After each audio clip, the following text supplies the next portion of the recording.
Hola, buen día.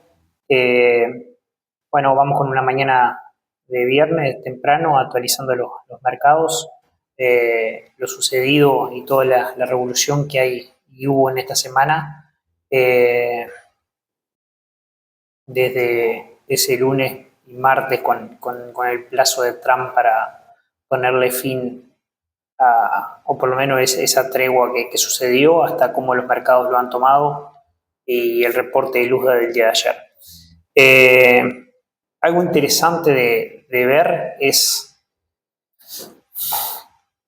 hace 2 semanas atrás, en el video de hace 2 semanas atrás, daba mi punto de vista de un enfoque distinto a lo que era soja fuera de la oferta y demanda intrínseca de cada grano, principalmente lo que es soja, lo que es maíz, principalmente soja y aceites, y un arbitraje que estaba relacionado con los energéticos, ¿no? Entonces, la relación es soja, maíz, petróleo, gas natural.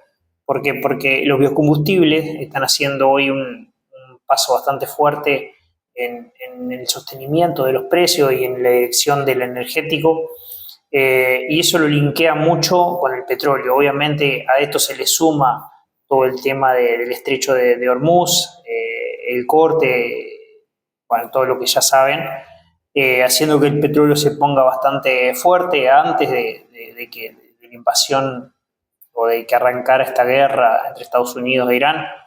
El petróleo estaba en 60 dólares, ¿no?, el barril. Hoy ya superó los 100, el otro día estaba en 115, 120, ahora vamos a ver cómo sigue hoy.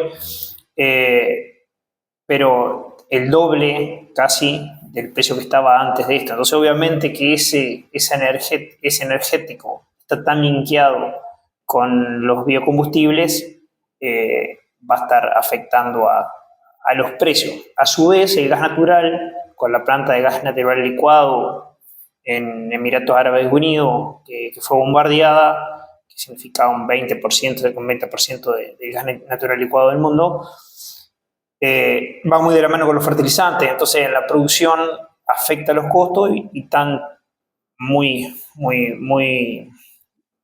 estrechamente relacionados. Entonces, por eso esa relación ya hoy, que es como un arbitraje, soja, maíz, petróleo, gas natural. Fuera de esa aclaración, vamos con esto de esta semana, ¿no?, la desescalada de geopolítica, esas señales de reordenamiento de lo que sucedía en la zona de conflicto, en el Golfo Pérsico, ese cruce de commodity que hablaba recién entre la soja, maíz, petróleo, y cómo esa baja del petróleo enfría un poco el soporte en los biocombustibles. Esta era la noticia de inicio de semana. Después volvió a acelerar, volvió a enfocar y bueno, y le da un cierto tono de fortaleza nuevamente. El protocolo Hormuz, propuesta de la tregua que hay en Irán, ahora vamos a ver, de 2 semanas. Interesante los 10 puntos que plantea Irán, ¿no? Porque realmente, yo hice unas anotaciones también, realmente si esto queda así, queda peor que antes del inicio de la guerra. O sea, ahora vamos a ver por qué. Y bueno, esa tregua limitada condiciona también un alivio de sanciones para los fertilizantes, el nitrógeno. Sigue la sensibilidad de los costos de los fletes y de los seguros, sin ninguna duda, porque está complicado pasar por esa zona de ahí. Pero el plan de paz, Irán, Estados Unidos, o sea, hay 10 puntos que fue lo que puso Irán, la verdad que son los que están bastante en consideración y que han salido todo y se ha hablado. Los de Estados Unidos, poca cosa, pero Irán, cese de agresiones, retirada de las fuerzas de combate regionales, no pueden atacar ni a Irán ni a los aliados de la zona. Estrecho de Hormuz, el tránsito diario limitado bajo protocolo seguro. Esto de acá, esta parte de acá es muy importante porque el estrecho de Hormuz no era de Irán previo a la guerra. Y acá hubo bastantes cosas. Ni bien se abrió, ahí la noticia fue de que Irán cobraba $2 millones por cada buque que pasaba por esa zona. Después hubo noticias de un diario ahí, Le Gran Continent, que es español, y de Clarín, acá argentino.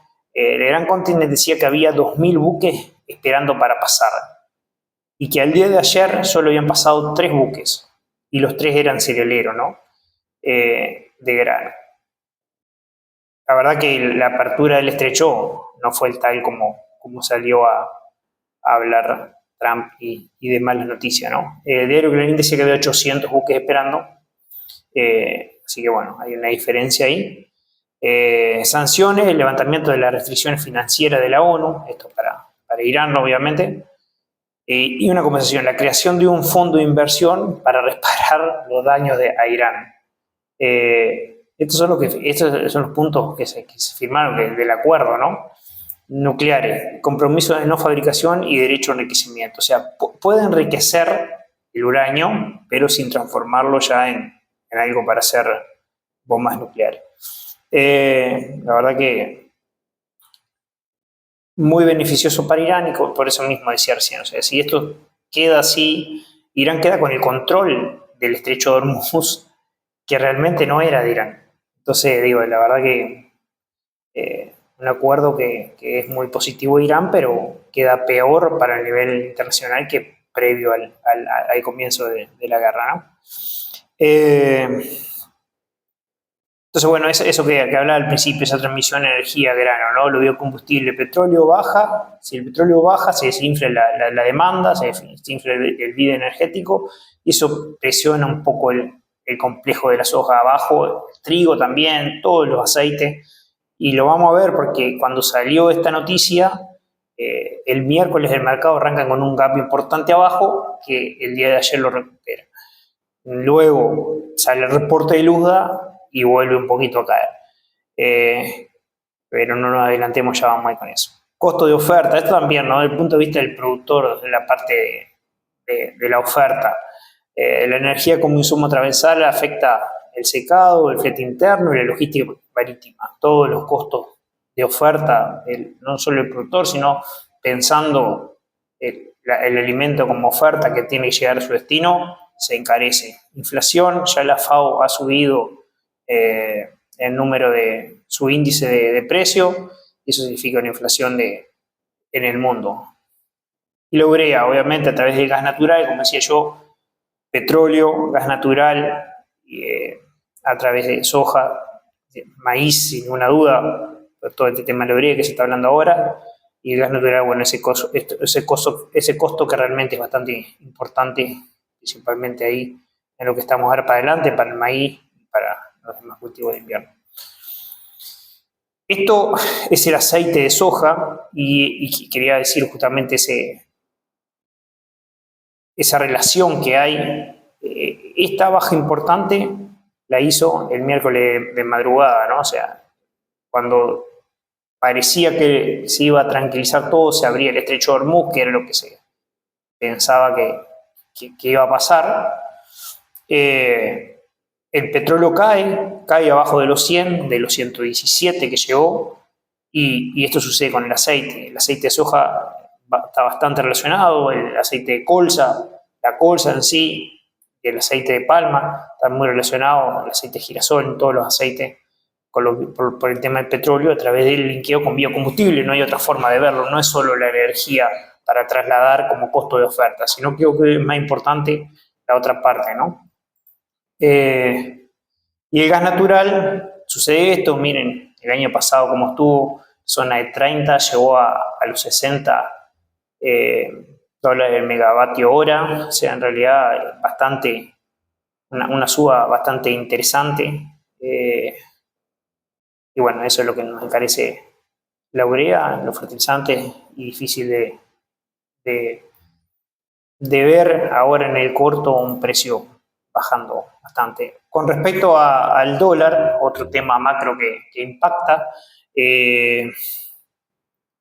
acá el dólar está cercano a los 100, ¿no? O sea, es interesante ver en el gráfico momentos como momentos anteriores. Así venía de una zona muy baja ya en el año 21-22, después estuvo en una zona que podemos ver ahí de 106 a 100, que era acá desde 2023 al mediados de 2024, y luego había caído un poco de esa zona de 100 con ese dólar debilitándose, y desde el punto de vista también para nosotros acá, ese dólar cercano a los 36, 37 que llegó a estar, y bueno, ahora levantando algo. Acá lo interesante es por qué la diferencia de pico con momentos de tensión y de guerra distinto. Acá la economía venía de otra manera. Estados Unidos venía de tasas casi cero, de un periodo muy largo, y entra a levantar las tasas de interés muy fuerte. Eso hace que sea un factor atractivo, porque la tasa de interés, el costo de la moneda local, muy atractivo para el dólar. También una economía que venía con un crecimiento bastante fuerte, un PBI aumentando, un desempleo cada vez más bajo. Había una política, bueno, como decía recién, monetaria bastante parecida para el tipo de cambio, ¿no? La guerra de Ucrania con Rusia había arrancado en febrero y desde ahí había entrado a escalar. O sea, todos factores que se habían dado, y estaban moviendo el mercado. Por ahora, esa línea de 100 le ha costado pasar al dólar. Parecía que iba a entrar a agarrar debilidad nuevamente, pero bueno, sigue en la zona. Lo iremos siguiendo. Interesante. Bueno, trigo, maíz. En trigo, la prima geopolítica en el Mar Negro se mantiene, la fragilidad del cese parcial sostiene un piso de volatilidad en el hemisferio norte y el riesgo marítimo sigue latente a pesar de los anuncios diplomáticos. Acá lo interesante de ver son para el tema local, el trigo disponible, son los FOB, ¿no? Acá en el Mar Negro Rusia está con un FOB de 2.40, 2.35, Ucrania con un FOB de 2.35, eso llega al norte de África, a Egipto, Argelia, en 2.73, 2.59. Interesante ver que Argentina, para la zona local, está con un FOB de 2.33, o sea, y le está vendiendo Indonesia. La verdad llega bastante más caro de lo que podría llegar de otra zona, ¿no? Pero bueno, irá por otro lado, rutas de otra cosa. Pero interesante ver ese FOB cómo ha ido aumentando, cómo ha ido creciendo, cómo está acompañando un poco más los valores a pesar de los fletes caros y demás. Pero un dato en la cabeza, 2.33 un FOB argentino para un trigo de 11,5 de proteína, River. O sea, eso normalmente podría ser al productor en un 2.10, 2.13, 2.15. Son valores para el productor argentino, ¿no? En base al FOB. Maíz incorpora fuerte componente de costo. Esto es disponible, el trigo es disponible, ¿no? Obviamente el costo de la urea en el maíz es la decisión interesante para tomar en el siguiente siembra. En Estados Unidos, de hecho, no hay, como que la primera noticia que hubo el 31 de marzo parecía que era disminución del área de maíz y aumento del área de soja. El número no hay una disminución fuerte en el área de maíz. Ahora después vamos a ver un poco las intenciones de siembra de ese reporte, y terminaremos con el USDA del día de ayer. Y esto obviamente que también en la zona local, en la regional, también está jugando ese nitrógeno en ese maíz, ver qué hacer, pero también un año lluvioso, un niño fuerte que están dando para adelante, algunos ya súper niños con mucha lluvia, otros no tanto, pero bueno, sin duda son decisiones con las cartas que tenemos hoy que bastante complicadas, ¿no? Y cuando uno mira, la verdad, fuera es la segunda intención que había, ¿no? Más grande, segunda o tercera intención más grande que había en la historia de siembra de maíz. O sea, tampoco es que el maíz va a venir muy abajo el área, ¿no? Trigo. Acá lo dato interesante es que tenemos dos situaciones bastante distintas. Por un lado, Estados Unidos, que ya habrán escuchado, pero es 17,7 millones de hectáreas de trigo, es la superficie más baja desde 1919. Pero esto no es que sea un shock de un año a otro, ¿no? O sea, uno cuando lo ve así, parece un dato. Pero también fue la más baja en el 2019, o sea, tampoco es que tenemos que ir a 1919 o que haya sido fuerte. De los casi 40 millones de toneladas que se sembraron allá en el 85, 86, el área de superficie de trigo ha venido disminuyendo y, bueno, sí tenemos menos área que el año pasado, pero es una caída gradual en el tiempo, ¿no? Habrá que ver cuánto menos trigo o cuánto está compensando Rusia con las buenas condiciones que está teniendo la mala cosecha o la cosecha inferior que va a tener Estados Unidos, ¿no? Entonces, para mí este dato es positivo, es bueno, pero hay que ponerle techo o límite a ese crecimiento que viene, ahora ya lo vamos a ver por otro lado. Esto que está acá es la condición de cultivo, 35% del bueno excelente contra un 48% del año pasado y un 43% que es el histórico de los últimos 5 años. Y acá no se ve mucho porque me quedó en negro, pero esto es el porcentaje del área que está bajo un régimen de sequía, ¿no? Comparado con todos los años anteriores, casi 10 años para atrás, ¿no? 65% del área de trigo está bajo un régimen de sequía. Este dato es bastante complicado. Eso se refleja, obviamente, en ese 35% de las condiciones buenas excelentes del trigo. Por su contraparte, Rusia, hemisferio norte, mismo periodo de siembra y cosecha, muy similar, está con muy buenas condiciones, tiene lluvia muy buena, le ha llovido bastante bien, buena humedad, muchas exportaciones, 4,85 millones de toneladas se exportaron en trigo en marzo, es una cifra muy cercana a la segunda mayor de la historia. En exportaciones se está vendiendo muy bien Rusia. Y bueno, por otra parte tenemos cuánto hay en el mundo. En el mundo hay 277 millones y medio de toneladas de trigo. No podemos hablar de escasez en el mundo de trigo y sin duda esto capaz que nos sirve para separar qué es trigo grano y qué es trigo para cebada, como nosotros vemos el trigo Chicago de la posición diciembre. Trigo grano, yo la verdad que con todo esto se ve difícil un precio muy fuerte. ¿Cuál sería el escenario de un precio muy alto? Que Rusia, que es el que tiene el trigo, no pueda sacarlo. O sea, para ir a un precio de trigo fuerte tengo que jugarme ese escenario. Por otro lado, tengo en el mundo un precio de trigo en Estados Unidos muy apretado, que capaz que se refleja en Chicago y eso nos ayuda para cebada. Pero creo que hay que distinguir los dos cultivos pensando en nuestro país, ¿no? Cebada de trigo. Soja. Acá datos interesantes, ¿no? La soja está como en un compás de espera. Por un lado está la fortaleza de la demanda interna vía molienda en Estados Unidos, con la disminución de exportaciones que está teniendo Estados Unidos y el mundo en general, con una superproducción brasilera y una buena producción argentina, con cosecha récord paraguaya o cercana a los récords. Entonces, bueno, obviamente que el dato fuerte que tiene la soja es la molienda interna norteamericana y los biocombustibles. Después del lado de oferta y demanda, y hoy como está tan linkeado, como decía al principio, a lo energético, tiene fortaleza.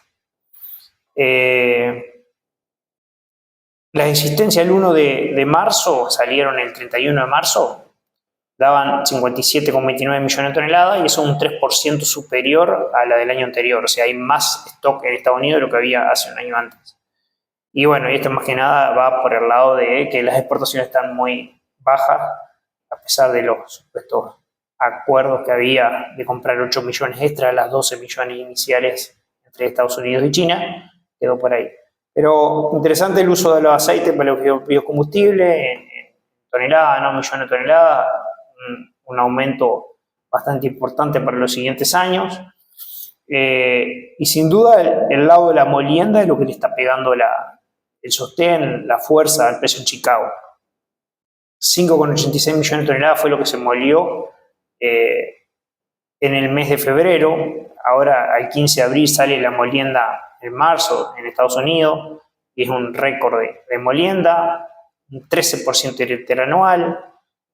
Esto es dentro de Estados Unidos. Después Indonesia, ya hace, creo que se habrán visto en un video hace un tiempo, como medio año atrás, Indonesia había propuesto el pasar del 30 al 50% del corte obligatorio del diésel con aceite de palma.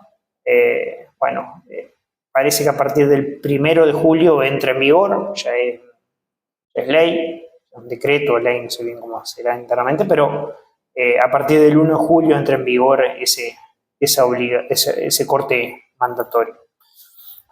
En Estados Unidos, lo que decía recién, la molienda, esa sustitución de exportaciones cada vez más baja, la verdad es bastante llamativa. Acá en las velas azules está lo que se ha molido año a año, 2017 para adelante, y había arrancado en 51 millones de toneladas y ahora están en 71. O sea, hay 20 millones de toneladas que se están moliendo en los últimos 10 años, más de molienda en Estados Unidos, ¿no? Y un incremento interanual en los últimos 4 años que han ido cerca del 1 millón de toneladas. En este último año estás arriba de las 4 millones de toneladas del año pasado a este año. Entonces, esto suplanta en algo las exportaciones. Con lo último de que no aceptan los aceites usados y demás, bueno, la molienda supuestamente tendría que crecer bastante más, hay que ver la capacidad instalada, cuánto más permite crecer, pero bueno, yo creo que si las exportaciones se le siguen cayendo mucho, por ahora esa baja en las exportaciones no es compensada por la suba de la molienda. Y al 31 de marzo también sale el reporte de la perspectiva de siembra, para este año en soja, en maíz, y la verdad en maíz el dato en toneladas queda igual, en bushel cae o sube levemente, pero bueno, anda ahí. En soja, sin embargo, pasa de 33,80 millones de hectáreas, 33,8 millones de hectáreas, a 34,28 millones de hectáreas. Un aumento interesante que bueno, le suma más volumen justamente por todo este tema también de los fertilizantes en Estados Unidos. Y este reporte es el último que hay, vigente al momento, salió el 19 de marzo y es para todo el mes de abril, con lluvias por encima de lo normal en Illinois, Iowa, Indiana, en la crema, ¿no?, de producción de Estados Unidos, buena lluvia en el momento de la siembra, bueno, de pique en un escenario bastante interesante, bastante bueno, productivamente para soja, para maíz algo menos, pero productivamente por el momento bastante bien, muy similar al año anterior, así que no. Por su parte, como decía recién, hay una oferta sudamericana récord, con 180 millones según el USDA, 11 millones y medio Paraguay, 48 Argentina, o sea, eso hace que obviamente haya un exceso de oferta, donde Brasil con exportaciones dentro de la parte superior, pero dentro de los valores normales de años anteriores, similar al año pasado. Estados Unidos se puso acá dentro del pelotón, pero hay que ver que le faltó todo esto previo, y eso son las menores exportaciones que tienen que bajar bastante, y China, que está tratando de comprar cada vez menos. Yo recuerdo que ya hace como 4 o 5 años atrás venían hablando de un sorgo o bajapa, ¿no?, de un sorgo para tratar de sustituir la compra de soja. Ahora, la verdad, no soy agrónomo, no sé bien qué es, porque ahí habla de Google, no me supe decir bien, pero anda a través de unas cosas que se llaman pienso fermentado, que sabrán mejor que yo qué es. Y bueno, esto supuestamente para 3, 4 años para adelante va a reducir el 10% de la compra de sojas, eso serían 10 millones de toneladas menos. No sé si lo podrán lograr, pero ya hace mucho tiempo que está tratando de comprar menos soja. Un país que produce, un mundo que produce más soja, y un país, China, el mayor comprador, que cada vez quiere comprar menos y hace sus intentos por hacerlo. Hasta el momento, con poco resultado, pero siguen tratando de ir por ese camino. Los fertilizantes. Y acá la verdad que esto es un precio de referencia, puede haber algo menos, puede haber algo más, pero anda más o menos en la zona de los $800 la urea, 35% mensual, el inicio de toda esta locura en el Golfo Pérsico. Aparte de esto, me había quedado, ¿no? Supuestamente era un alto el fuego, pero Irán atacó La embajada, ahí ustedes habrán visto, hay ataques de Irán que siguen sucediendo. Israel, por su parte, atacó en el Líbano, 256 muertos, esa es la noticia de la noche anterior, no sé cuántos miles de heridos. La verdad que ese alto el fuego no ha tenido mucho resultado, sigue todo como está, me parece, no hay nada. Y bueno, y acá obviamente ese colapso en ese golfo, en el Golfo Pérsico, ¿no? En el Estrecho de Hormuz, la urea, el 46% de la oferta global de urea está en esa zona, el azufre y el amoníaco, el 44% del azufre y el 25% del amoníaco transita por ese trecho, y el fosfato, obviamente que ahí Arabia Saudita es clave en esto, y Brasil, por ejemplo, tiene un 30% de déficit en sus necesidades de fosfato. Es un poco un cuadro estimativo, o sea, no es muy, cada uno tendrá sus precios, capaz que mejores o que sea, pero sin duda con precios de fertilizante en valores muy altos, exorbitantes.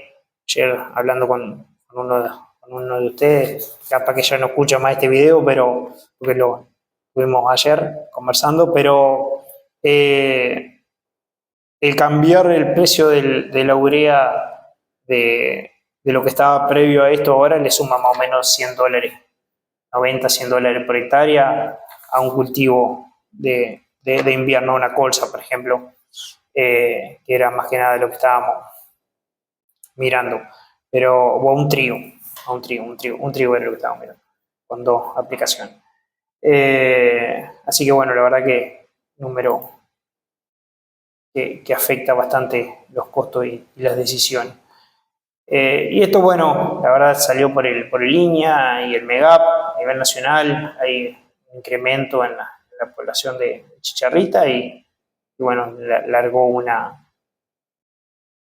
alerta que, bueno, que creo que le suma una prima de riesgo mayor al maíz, pero una decisión difícil también porque, como digo, o sea, en una situación en la que generalmente va a haber menos maíz en el mundo, en la región, en un año lluvioso, en un año que son decisiones capaz más complicadas de tomar. La posición de los fondos, entonces el viernes pasado, hoy a las 5 de la tarde saldrá una nueva, pero soja bastante comprado, interesante ver el aceite de soja, niveles récord de compra, y obviamente muy atado a lo energético. Trigo que normalmente son vendidos, perdón, la posición del fondo es la línea azul, lo doy como conocido. En la naranja son los precios, ¿no? Soja, récord de compra, aceite, récord en compra, trigo, récord, porque la verdad que siempre en el trigo están vendidos, pocas veces se compran. Y bueno, maíz no es récord, pero pasaron de la posición vendida a comprada. Como casi todo se ve, a finales del año pasado estaban casi todo vendidos y ahora están comprados en soja, comprados en aceite, en neutro, levemente comprado en trigo y comprado en maíz. La posición global es interesante de ver, estos son los money manager, en realidad están en una posición recontra comprada cuando uno mira todos los granos y oleaginosos en los futuros y opciones. En el reporte de ayer se había los stock en Estados Unidos, las estimaciones, los stock finales para este 25-26, en soja se esperaban 9,5, salió 9,53, neutral.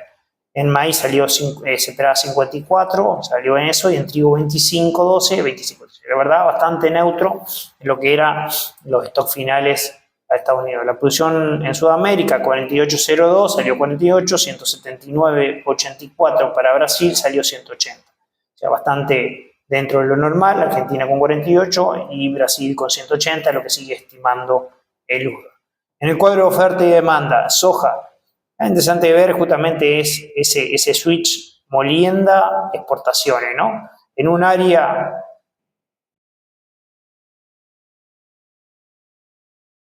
acá no está la nueva todavía, por eso me quedé ahí en silencio, ¿no? En un área que de 32,86, ahora para esta nueva, perdón, el silencio, para esta nueva pasa a 33,400, o sea, la verdad el aumento, pero bueno, para este 25-26 que seguimos con esta campaña en la que se cosechó el año pasado, hay un aumento en la molienda a 71 millones de toneladas, o sea, 1 millón más respecto al reporte anterior, y una leve disminución, o bueno, una disminución casi en el mismo importe de las exportaciones de 42.87, 41.91. Esto es para la campaña 25-26, y bueno, ese de 51 millones que había en el 24-25, ahora estamos en 41 millones, o sea, casi 10 millones menos toneladas en exportaciones, y de 66.54 a 71, o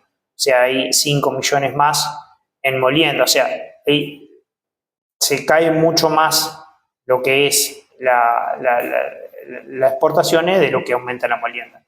Esto hace obviamente que con una cosecha que es menor haya mayores stocks finales respecto al año anterior.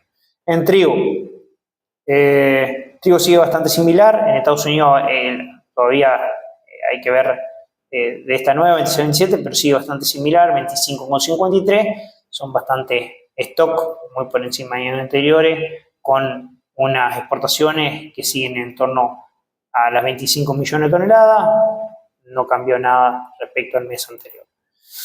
Bueno, para monitorear para adelante, obviamente este spread o este arbitraje que estaba hablando entre los biodiesel y el petróleo y la tregua y demás, cómo va a seguir todo esto, que hasta el momento no fueron noticias del momento. Y bueno, la cobertura, gestionar las primas en Uruguay, esperar alivio en flete marítimo, ver cómo sigue esa diferencia. Acá Estados Unidos reflejando cada vez más o la situación interna, vía molienda, vía precio. Creo que nosotros estamos teniendo a través de las primas como un amortiguador, ¿no? O sea, si se dispara muy arriba, las primas suben porque reflejan más la situación mundial, y si va a caer, las primas también bajan porque mostrarán también que en el mundo se sigue consumiendo hasta cierto valor, ¿no? Maíz, bueno, es el costo de la urea, el riego sanitario, y bueno, hay que un poco ver un foco en esa exportación. Para seguir, capaz que ver un poco el tema gráfico, y acá, bueno, yendo a soja,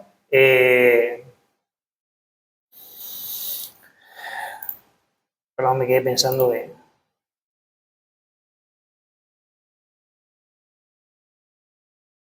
Acá yendo soja es interesante ver en la zona que estamos, ¿no? Lo hemos hablado, pero luego de la suba fuerte de precios que hubo y llegó a 1.238, o sea, la soja cae y queda en un rango. ¿A qué rango va a buscar? Al rango previo en el que había encontrado un equilibrio de precios. Cuando ustedes ven esta zona que hace estos movimientos así, eso es como que el precio está en una zona de equilibrio. Cuando rompe alguno de esos valores, hay desequilibrio. ¿Qué significa? Que hay más compras que ventas o hay más ventas que compras. El comprador ve un valor que puede ir arriba o un valor superior al que se está cotizando, y bueno, y no encuentra vendedores. Entonces, lo que pasa es que el precio sube. Nuevamente, una vez que vuelve o rompe ese equilibrio, vuelve a la zona donde había encontrado un balance anterior. Y esa es esta zona que estamos ahora, que es igual que esta. Si llega a romper el balance anterior que hay, es un escalón más abajo. Si no, tenemos una zona más arriba que puede llegar a repuntar, ¿no? Para mí, sigue totalmente linkeado a lo energético. Cuando vamos a ver, por ejemplo, el petróleo en esa misma zona, miren la baja que tuvo del martes al miércoles, cuando parecía que todo se destrababa. De una zona de petróleo que había llegado a los 117,5, llegó a los 92 en esa caída, un poco más abajo, a los 91, y ahora está más o menos en 97, 88, sin poder romper ese techo de 100. Eso va a generar también que cuando lo pasemos a soja, sea ese techo que está teniendo hoy en 1.175, un techo bastante interesante, ¿no? Sin poder romper. Piso en lo disponible en 1.155, mirando lo que es julio 26 estamos con una diferencia ahí de unos 20 centavos más o menos. Entonces, positivo. Mayores para julio, o sea, sería 1200 casi acá y un 1170 en la zona de piso.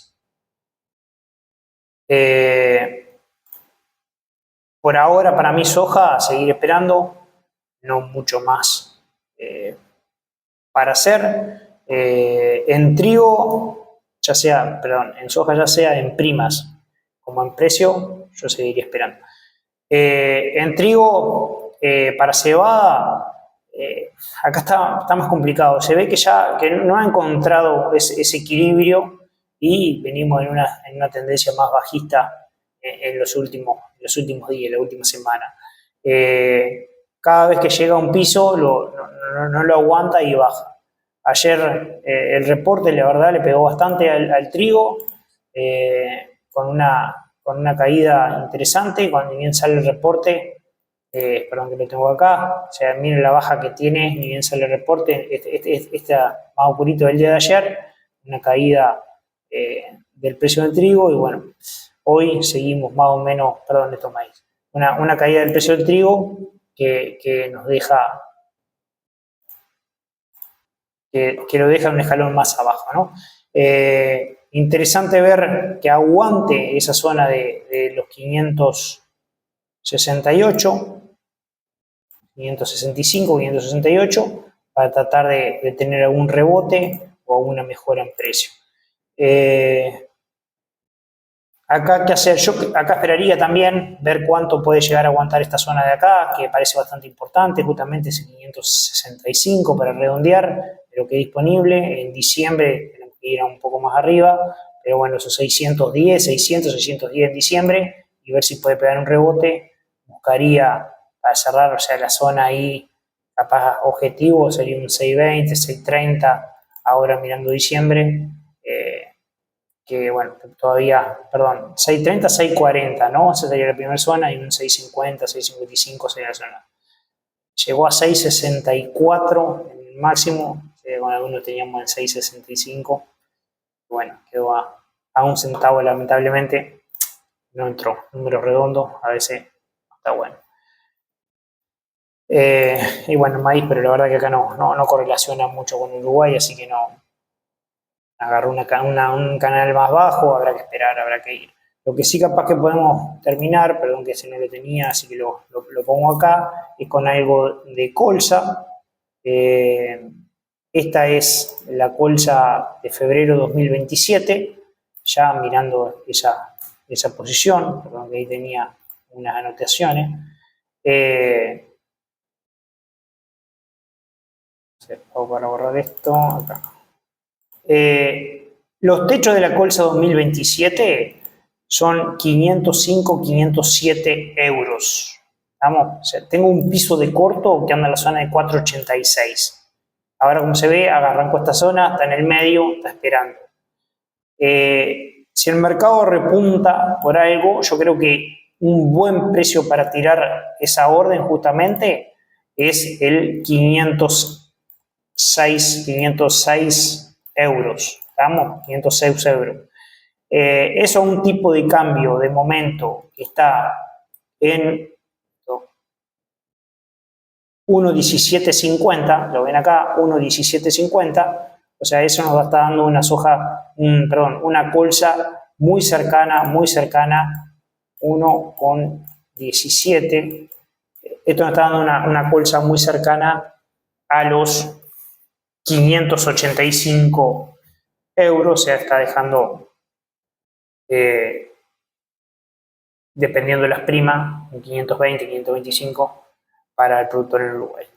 Ese sería el objetivo siguiente en colza, en el que si se quiere tirar un valor, se tiraría en esto. Dado todo el conflicto ese energético y demás que hay, creo que tampoco, y bueno, y obviamente por el año, ese niño que se espera, tampoco iría mucho más de unos 800 kilos por hectárea en total en colza. Bueno, por acá quedamos. Espero que haya servido, bastante tenso se me fue el día de hoy, pero había que ponerse al día, así que bueno, estamos en contacto, estamos hablando. Saludos.